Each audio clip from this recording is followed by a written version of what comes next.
on ilus. Kaua ma pean olema sellises asendis? No sa saad kaua olla siukses asendis, numbreid on palju. Aasta lõpus tehakse ikka kokkuvõtteid asjadest statistiliselt, kuidas on läinud, osad teevad blooperseid, Karel blooperseid ei oska koguda, sellepärast et see tegevus peab olema väga planeeritud, ma iga aasta luban, et ma võiks koguma hakata neid, et sa pead eraldi panema need klipid kuhugi kausta või ära lõikama selle bloopersi ja panema juba õige timeline'i peale, siis sa pead video editamisel 2 timeline'i vahel pendeldama, mis ei ole keeruline, aga see lihtsalt vaja meelde jätta ja sisse harjutada. No juba me oleme teemast kõrvale läinud, aga ilmselt me kaldume siin mitmeid kordi kõrvale. Aga võtakski siis kokku aasta numbrites statistikas, et ma olen siin natukene siis kodutööd teinud, eks põletav küsimus on ikkagi see, et palju drifti auto mootor ka maksis. Et see Exceli tabel on siin taustal, et ma saan näidata, et siin on tervelt 400 rida umbes asju siis, mida saaks põhjalikult analüüsida terve episood, aga käime ta põgusalt üle, saate teada. Aga alustame üldse YouTube'i statistikast näiteks. Aasta peale on kokku tulnud välja siis 61 videoepisoodi nii-öelda avalikku. Neist kõige populaarsem oli autodiileri väljakutse Audi A8 212 long episood, mida vaadati siis tervelt 59 400 korda selleks hetkeks, kui me filmime. Top 3 mahtus veel autodiileri väljakutse Q7, et 48 500 vaatamist. Ja siis toppi mahub ka Volkswagen, Python, heal lapsel mitu nime. 3. koha hõivas siis elu luksusautoga Pythoni osa number 6, 45 000 vaatamist. Ja kindlasti kõik on alati teada tahtnud, et palju selle YouTube'iga raha teenib, kui rikkaks Karel saab nende videode tegemisega. See nüüd läheb siin mitmesse kategooriasse, et YouTube, mida ta maksab siis video vaatamiste pealt, seda kutsutakse CPM-iks vist, ehk 1000 vaatamise kohta on sinu kanalil välja arvutatud see CPM. Finantskanalitel on kõige suurem, see mängukanalitel kõige väiksem, autoteemad on seal 2 vahel kuskil. See võib kõikuda siis 1 eurost alla selle üle 10 euro 1000 vaatamise kohta, ehk siis klikkide kohta. Aga näiteks see ongi huvitav, et ma siis toon nende 3 sama video näiteks revenue välja. Ehk siis kõige popim see Audi A8 video, millel oli 59 000 vaatamist, teenis siis 402 eurot. Pole nagu just kui paha, aga huvitav ongi see, et näiteks autodiileri väljakutse Q7 on ju, oli 48 500 vaatamist, on ju 10 000 vähem ja revenue on kohe 290. Ja näiteks Pythoni oma, kus on eelmisest 3000 vaatamist vähem, 45 000 vaatamist, on 205 euri. Niimoodi, et see YouTube'i algoritm ja kuidas seda ühe video eest arvutatakse, seda nii-öelda tasu on nagu, te näete väga kõikuv, isegi on vaatamiste arv on nagu mega.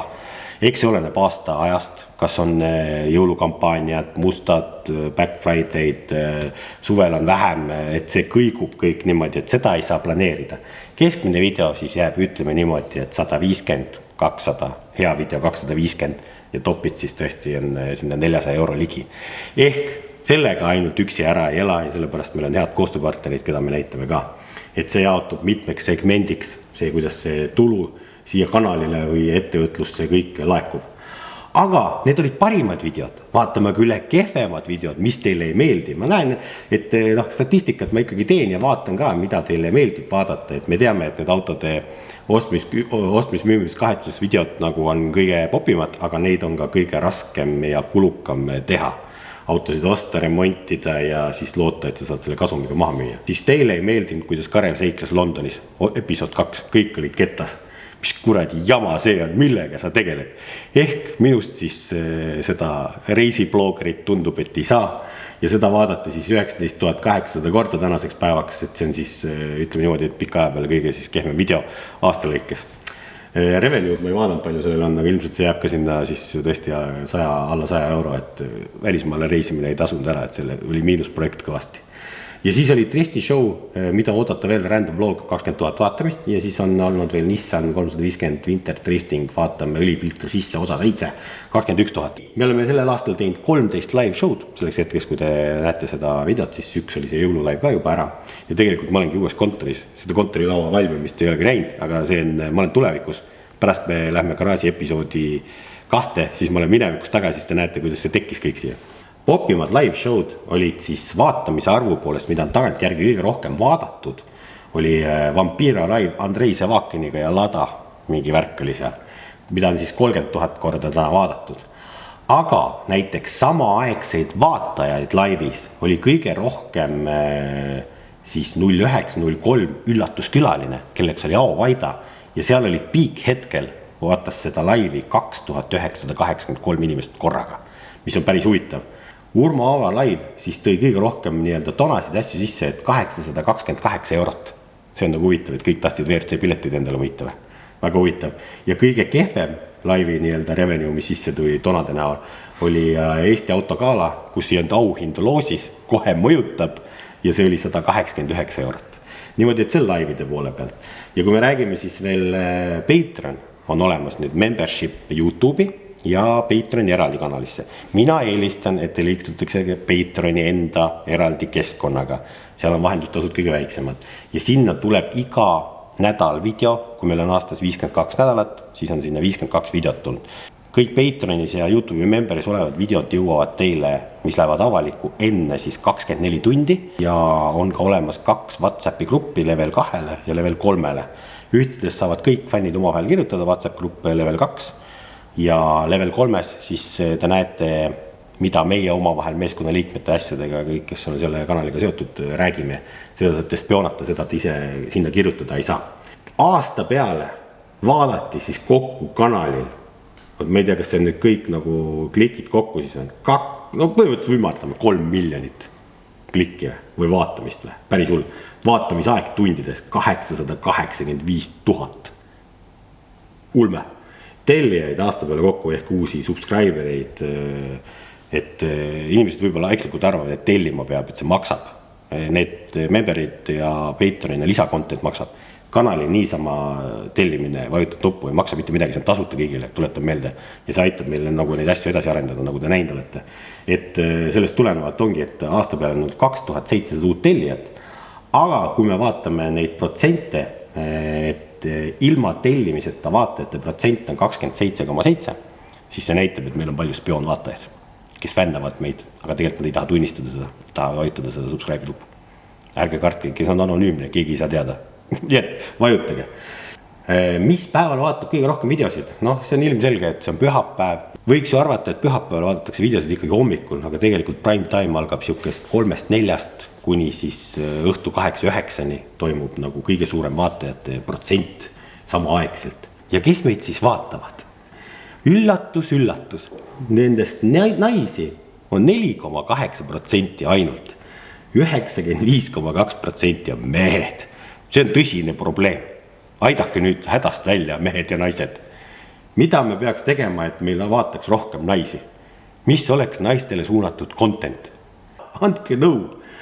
Ja siis naiste vanuserühmasid meil pole mõtet vaadata, vaatame meeste vanuserühmasid. Kõige populaarsem on siis 25-34 eluaastat mehed, seda on tervelt 38,2%, siis tuleb 35-44, 28% vanusegrupist ja 18-24 aastased on siis siuke 18%. Et meid ei vaata alaealised põhimõtteliselt, et meil on ikkagi väga tugeva vanuserühmaga vaatajasgrupp, nii et väga äge on siukest statistikat näha ja vaadata. Ja üldse see statistika asi on nagu YouTube'is, kui sa sinna sisse ära lähed, see on nagu seal tahab mitu tundi kolada. Ja mis seadmetest inimesed meid vaatavad? Ikkagi on kõige populaarsem mobiiltelefon, 35% inimesi vaatab sealt, siis tuleb televiisor ehk nutitelekad ja YouTube'i platvormiga edastatavad televusserid on 35% samamoodi või 34,7%. Siis on arvutid, ma ei tea, kas siis läpakad või lauaarvutid on 26,9%. Ja otse loomulikult vaadatakse meid kõige rohkem Eestist. Järgmine riik on Soome ja 3. kohal on üllatavalt Austraalia. Kõik hausi austraaliased eestlased, kes te olete siin kängurumaale kolinud, siis tegema raha ja tööd, tervitan siit poolt mina. Et ma tean, et laive jälgivad ka need Austraalia eestlased, et päris huvitav, et te olete ikkagi statistikas suutnud niisuguse suure jälje jätta. Isegi Läti, Leedu ja kõik teised siin riigid on nagu kehvemad, et teiselt poolt maakera inimesed öösel vaatavad.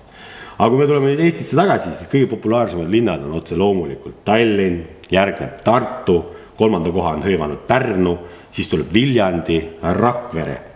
Ma küsin, kus on põlvakad? Kas põlvakad on kõik jooksnud Tallinnasse ja Tartusse või? Põlva nagu ma isegi näinud seda seal listis kuskilgi. Täitsa kurb. Ilmselt ma leiaks ka statistika, palju me oleme teinud Car-Verticali reklaame ja neid on rohkem kui 24 ma arvan aasta peale. Ja ta on üks meie vikaasemaid koostööpartnereid ja meil on ikkagi hea rõõm ja meel teile meelde tuletada, et seal kehtib vampiire ja sooduskood ja jõulude puhul või siin pühade aeg me olemegi võtnud ühe Audi SQ5 ette, millel on huvitavad tähelepanekud. Et jõulude ajal vaata on ikkagi, kui sul on hea, et sul on punane auto on ju, ja ta väikse avarii üle elanud, keegi on niimoodi sõitnud autoga, et äkki jõuluvana, et ta on ukse küljest ära sõitnud. No ikka juhtub nii, ukse piltili ka kuskil, kui ma nägin. Näed, ukse saab peale kauba kaasa, ise saad külge panna. Aga kui pühad läbi saavad, siis võib auto digi muutuda valgeks. Ärge küsige, miks. Aga siit vaata, siit ühe pildi pealt on näha, et see on nagu punane raam. Huvitav, kas keegi lihtsalt arvas, et ta värvib auto üle või kleebib üle või äkki see on värvitud üle niimoodi, et lihtsalt ongi üks piilar punaseks jäänud. Värvivahetusega tuli ka kaasa läbisõitu kukkumine, et valged autod ilmselt sõidavad vähem läbi kui punased. Et siuke asi ka, et saate läbisõidu kohta teada ja siin näitab ka vigastusi. Estimate, et oli Saksamaal siis 30–40 000 väärtuses siuke ukse kaotamine see lugu seal. Et autod, kui on juhtunud õnnetusi, siis tasub seda teada. Kas te tahate enda avariilist autot osta või mitte, et see on juba iga ühe enda otsus. Nii et kõik lingid leiab ka alt Car-Verticali omalt. Lähme siis nüüd aasta suursündmuste juurde, mis võib-olla leidsid kõige rohkem meediakajastust ja siis üle ega ümber me ei saa ISOSpeedi nii-öelda drifti elamuse pakkumise eest. Et ISOSpeed üldse tekitas siin väga palju meediaga ära igal pool, igas võtmest, kas see oli õige, kas see on hea, bla bla bla. Noh, mina ei tea, ma ütlen, et väikse Eesti kohta ikkagi, kui tuleb maailma esistriimer siia, siis see on Eesti riigile kui brändingule ja kõigile asjadele ikkagi väga kasulik. Kui ägedad me oleme ja kõik siin, mis siin toimub, et selles mõttes mina leian, et see on ikkagi suur sündmus. Teine asi oli otse loomulikult WRC Rally Estonial osalemine ja siuksel kujul, et see läkski nagu teistesse mõõtmetesse, et me saime seal päriselt driftida, me saime WRC sõitjaid hinnata, drifti või mis oskusel ringteel ja see nagu lumepall veeres väga ägedaks showks. Ja ma tõesti loodan, et uuel aastal see toimub ka midagi analoogset, et puhas au on väisata ikkagi maailma tipptasemel WRC üritust niimoodi, et driftimehed võeti ka punti, et see näitab seda, et drift on ka ikkagi liikumas õiges suunas. Et see ei ole enam see suisutamine seal Ülemiste parklas, see on rullnoklus, ongi selle nimi ja sõõrikute tegemine. Drift on ette antud rajal autokontroll, külgeest libisemise kontrollimine siis niimoodi, et see ei kaotaks kontrolli auto üle. Kui see auto üle kontrolli kaotad ja seina sõidad, siis ei saa seda kutsuda driftimiseks. Väike tõetera siia Eesti meediale. Vaadake need entsüklopeediast üle need terminid või õige termini leiab vist driftimäe.ee kodulehelt. Nii, ja siis üks show mõistes kõige suuremaid ja ägedamaid oli Rae golfis toimuv Unibeti special golfiturniir, siis kus siukest tulevärki ja leeki ja rohelist ja kõike seda, pole veel suutnud ise kuskilgi driftiüritusel nagu näha ja olla selle sees ja sõita ja et need pildid ikkagi, mis sealt tulid ja videoklipid on tõsiselt ägedad, et need on siuksed 3 ägedat sündmust, mis aasta peale meelde jäi. Aga vahepeal on autodiileri projekt, see oli siis siuke õnnetuse saaga see aasta, et 3 autot ainult, siis Audi Q7, Audi A8, Renault 19, väga kehva tulemus. Pean teie ees vabandama tõesti, et nii vähe sai tegeletud sellega, aga me oleme rääkinud ka, miks see nii on, et minge vaadake Renault osa järgi. Aga vaba raha siis meil on uueks aastaks, proovime rohkem teha, 11 548 eurot.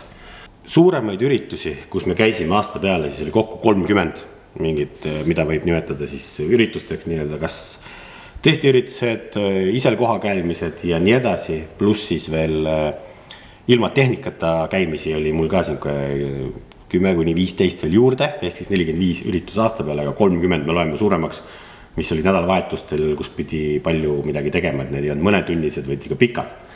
sellest siis driftivõistlusi kokku, kus me Maikeliga koos käisime, oli 10 võistlust. Nendest trennipäevasid eraldi või võistluse eel oli 6 tükki ja drifti showsid, kus Karel käis ja mina tegin, siis oli 3 tükki. Dinosaurusega sai maha sõidetud umbes 6800 kilomeetrit ja kui me oleme arvutanud, ta võtab 30 sajale, tegelikult võtab võib-olla 25-26, oleneb siin mingitest asjadest, siis see teeb kokku umbes 2040 liitrit aasta peale ja sees, kui arvutada 1,4 kütusehinnaga selle, siis ta teeb 2856 eurot kütuse peale raisatud siis. Ja kindlustusi me teeme siis 1 päeva kaupa bussil, et videodes alati kommenteeritakse, teil bussil peal kindlustus. Ma ei peagi aastaks tegema seda, sellepärast aastane kindlustus on mingi 1300 või 1600 eurot sellele, et see ei tule soodsam. Kui me teeme 1 päeva kaupa, siis 1 päev on umbes 11-12 eurot. Bussi me kasutame kuskil 30-40 päeva aastas, siis need kindlustuse päevad ma arvutan välja, kuna me sõidame. Reaalselt, kui me oleme bussiga koha peal näiteks Riias 2 päeva, siis ma teen ainult sõidupäevadeks kindlustuse, isegi siuke ökonoomitamine käib ja see ongi, iga sent on arvel, tulebki ökonoomitada, ehk siis kindlustuste peale on kuskilgi raisatud aasta jooksul 250-300 eurot. Teemaksud on teine asi, mida inimesed ei mõtle, et on 24 eurot päev siin naaberriigis Eestiski, et see on kokku siis kõigi nende seikluste peale on kulunud 800 eurot teemaksudeks. Ja see buss siis sellel aastal käis 4 riigis, et ta tõesti sai käia oma kodumaal sealt, kus ta kunagi pärit siia Eestisse toodud on, Soomes, Lätis ja Leedus. Ega ei teagi, kas selle dinosaurusega julgebki kaugemale maale sõita, et kas Saksamaale või Poola julgeb sellega sõita või. Seal võivad need teemaksud nagu juba väga kalliks minna, sellepärast, et see on ikkagi euro 0. See jätab jälje maha, kus ta käib, et selle triibu järgi saab veel 6 tundi või midagi lõhna järgi ta üles otsida, kus ta läks. See on päris raju. Aga me jõuame siis nüüd selle põhiasjani ilmselt, mille pärast te olete siia tulnud. Et teada saada, palju see 2JZ ZWAP maksma läks. See on ikkagi raju number, et tihti peale ei tahakski neid numbreid siit Excelist tagant järgi lugeda, aga tegelikult see on vajalik, sellepärast et eelarveid on vaja ühe järgmiseks aastaks teha, et teada reaalselt kulusid mitte mõelda ja teoretiseerida, et see on ehe näide sellest, et teoorias pidi minema 2JZ mootori vahetus maksma 22-25 000 eurot. Aga reaalsus oli 51 000 eurot.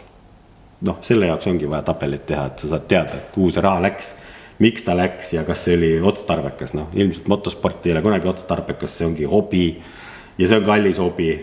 Isegi drifting on selle kõrval mingis mõttes odav, nimetame seda niipidi.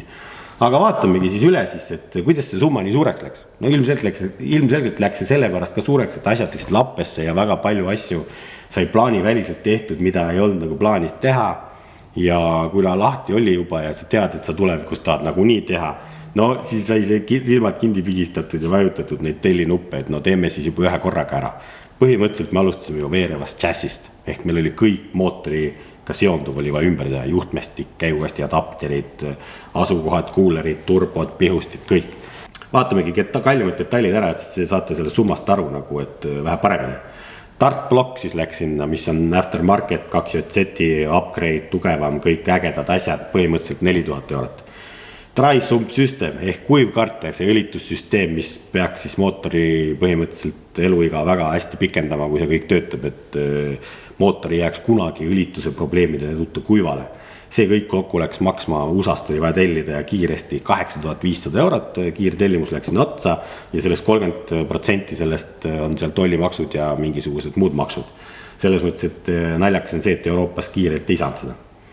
Turbo oli 2000 eurot, oli uus osta Halteki, BMU süsteem oli 1200 eurot umbes, uus väntvõll läks sinna Toyota originaal OE nii-öelda, 1800 eurot, kepsud 1600 eurot, kolvid 1100 eurot, hooratas, sidurikitt, survelaager 1300 eurot, väljalaske kollektor 1400 eurot. Need on need hinnad, mis ma siia kallimad välja tõin. Et need tegelikult on iga rida siin detailidena üles tootud sektorite kaupa, kuhu nagu midagi kulus, et kui keegi tuleks, tahaks tellida meilt autot, et ehitage driftiauto, siis ma võin öelda, palju see maksma läheb. Rõve. Ma arvan, 150 tonni on miinimumide miinimumpakett vist. 100 000 on tükid umbes, 50 000 töö. Miinimumide miinimum. Rohkem ütled ikkagi. Täna vist on rohkem. Töötund on kallis. töötund on kallis, no ei, sott 50 ei saa midagi, mingi ostke valmis auto ja siis ehitage see ümber, no kindlasti odavam. Nullist auto ehitamine ongi kallis, noh mingil määral on osta kasutatud juba auto, mis on tõestanud ennast tõesti odavam, nagu kindlasti on tegelikult odavam kui nullist ehitada, aga lihtsalt noh, ta on juba kulunud ja väsinud ja sa pead teda ümber tegema nii või naa.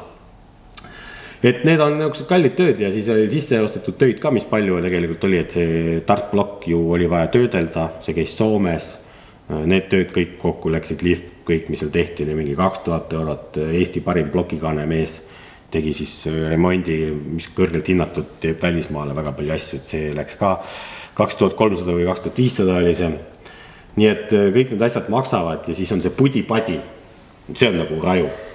See pudipadi, näiteks muud asjad, ma loen siit lihtsalt, Kojamäe hoovastik, lisakardaan, tagatihvripuksid, parem esitiib, kapott, veepump, kenekas, roolimuumupumba, Kronsa, roolimuupump, roolimuujahutusrädikas, starter, turbovööksi interkuuler, õlifiltrid, õlifiltri korpused, tihendid, veepump, hammasrihm, arpipoltid, gearbox-poltid, rocker cover bolts, vändapoltid, põlved roostevabast, juhi istme kinnitus, aluriivuraam, pihustite stendimine ja siis tulevad pudipadi AN-liitmikud, kõik silikonvoolikud, banjod, kinnitused, vaakumvoolikud, O-ringi kitid, no you name it, kõik. Ja näiteks ongi see pudipadi 1 on kokku 3300 eurot ja vähe tõsisemad jupid, mingid segusiibrid, vähemalt niisugused agregaadid nimetame neid, see on juba 5800 ja see kõik kokku keribki niimoodi lihtsalt, see on nagu kohutav. Ja ma olen ka välja toonud nagu siukse huvitav fakti, mille peale tegelikult ei mõelda. Selle 3-4 kuu vältel sa ei suuda ühe korraga kõik asju ära tellida. Ja ma pidin tegema siis 34 erinevat tellimust, mis olid suuremad, väiksemad. Ja keskmine transpordikulu siis tuli põhimõtteliselt 20 eurot paki saatmise kohta. Osad asjad viisid selle kõrgeks, nagu USA pakid ja asjad. Aga tegelikult keskmine saatmine ongi siin nagu saatmine 10-15 eurot, 12 eurot, 27, 30, 38, 45, 80 eurot isegi tellimused. Et kõik kokku lihtsalt saatmiskulud detailidele ja tükkidele oli juba 710 eurot. Täiesti nagu nonsense number. Ja siis kui me jõuame hooaja sisse veel, autol oli hooaja sisseselt ka igasuguseid asju teha, troolipumpasid läks mõned, sõeti katki, kütusepumpadega meil oli probleeme ja kõige suurem mure oli blokikaane nii-öelda uuendusega, et sai valed klapid sinna valitud, tähendab valed klapi vedrud, mis sõi klapid ära ja see upgrade ja kõik see wastegate'id, mida siin katki läks, hooaja sisselt oli veel 5600 eurot. Nii et kui keegi tahab drifti sõita, siis loodan, et ajasin nisu ära uueks aastaks teile. Sellepärast, et see on kohutav, aga noh, ma ütlen, et taatata vaja koguda, et edasi liikuda ja noh, vaadata, kaua seda raha põletada jõuab. Ega varsti saab isu täis äkki või äkki ei saa või. Et miks see aasta vahele sai jäetud, siis te näetegi nendest numbritest seda, et ei olnudki võimalik autot ehitada valmis ja siis ise sõita, et pidigi koguma ja vahendeid ümber suunama, sellepärast, et drifti üldised kulud, rehvi ja kütuse ja võistlustel käimine on ka ikkagi. On omaette teema, et neid kulutusi mul teile jagada ei ole, et neid teeb Michael, mina teen kaudselt neid, aga rehve kulub ikkagi palju ja need rehvi hinnad ikkagi lähevad iga aasta ka sinna kallimaks, et otsitakse paremat rehvi. Ja eks see Michaeli puhul oligi siuke oma diilid meil, et me ei avalikusta neid summasid, mis süsteemid meil olid. Aga ütleme niimoodi, et see oli pilootprojekt, mis õnnestus hästi. Ikkagi meie tiimi sõitja tuli Eesti meistriks, see näitab meie tiimi tugevat, head tööd kõigi meeskonna liikmete poolt. Ja Michaelil oli vormistamise küsimus ja ta vormistas selle ära, et see tehnika ja kõik tegelikult oli hea, et seal autos on see potentsiaal olemas ja sellepärast ongi, et kõike head korraga ei saa endale lubada, et tuligi siuke kompromiss teha ja kompromiss tegelikult töötas ja need kulutused ilmselt läksid õigesse kohta. Nagu ma ütlesin ka, et kahte head asja korraga ei saa.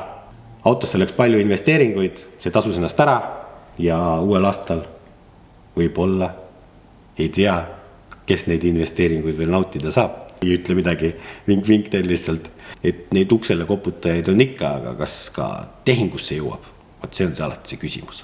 ja kui me võtamegi seda aastat kokku, siis ühe suure asjana ju sai kolitud siia uhkesse ägedasse garaaži Vampyr HQ nii-öelda iseseisvalt. Eks see on ka siuke suur samm tuleviku poole. Loodame, et kõik asjad töötavad nii, nagu on planeeritud. Tegelikult on ette peale minu peas on pikalt planeeritud asju veel, aga kõike ei saa ju ühe korraga ära rääkida. Eks te peate videosid vaatama, siis saate teada kõik, mis toimub, et tuleb igasuguseid huvitavaid asju, ma arvan. Et oli võib-olla siis siuke teistmoodi statistika video, pange siis alla kirja, kas meeldib või ei meeldi, teiste raha lugeda, või kui raha ei ole, nüüd lähed oma turbokaid sööma siin uuel aastal. Ja siit ma saan veel soovida teile head uut aastat siis, või vana lõppu, kuna video välja tuleb, kuna keegi vaatab suvel üldse, mida see vend ajab. Vaadake ikka värsked videosid. Teeme siis uuel aastal kõik uue hooga, loodame, et teie unistused ja asjad ja ettevõtmised uuel aastal lähevad ka kõik korda. Ja näeme varsti juba siis uute tegemistega.